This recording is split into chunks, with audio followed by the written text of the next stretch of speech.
Let's start with Brendan. Would you please give us the overview? What is Coho and what problem is it solved? Sure. So Koha is a ILS, like you were talking about earlier, and Douglas definitely said that it's an integrated library system. So originally it started in 1999 at the Horowhenua Library Trust in New Zealand. They had a system that had a Y2K bug. So they went out to tender to try to find and choose a new system. And there was a local development company that wanted to develop a system from the ground up for them.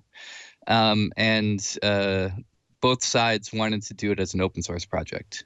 So originally it started in September of 99 and it went live on January 2nd of 2000.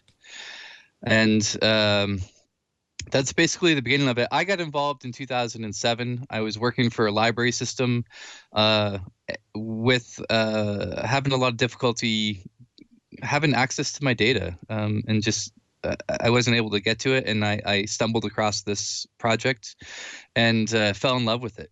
Cool.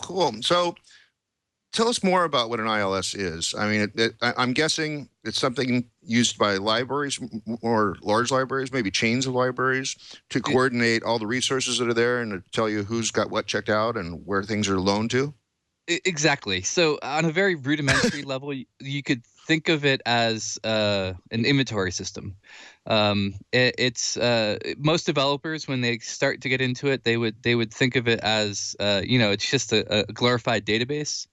Except with librarians, there's some complex metadata formats that they use, and there's also a lot more of how libraries manage and try to create access points to the data.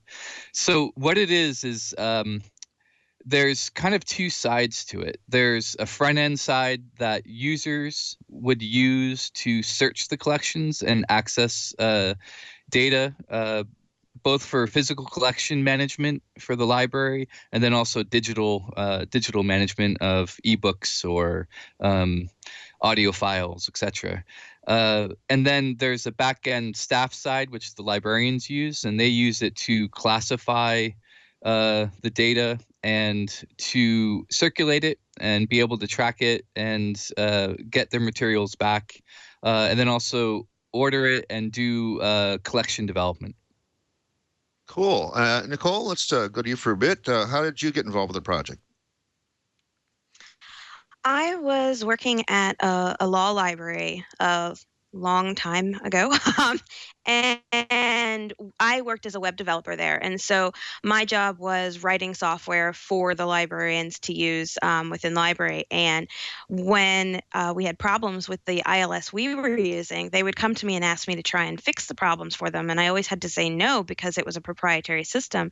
And so I started to do some research, as a librarian does, and found Koha and read all about the history, started talking to the people in the community, and brought it into my library and said, hey, take a look at this. We should probably use this instead. Then I can actually help you, maintain it and fix it and make it what we need it to be.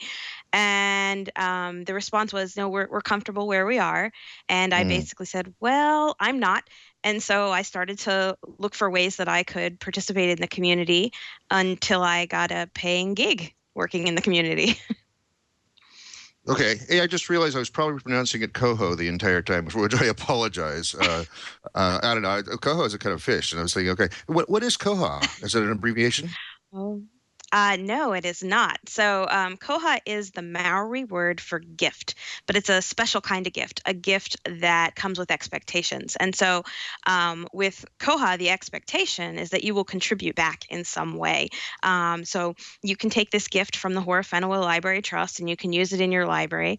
And then they hope that you'll contribute back by either reporting issues, writing documentation, writing code, sharing with others, so on and so forth. And so in New Zealand, when you enter museums, instead of having a donation box at the door, they have a koha box.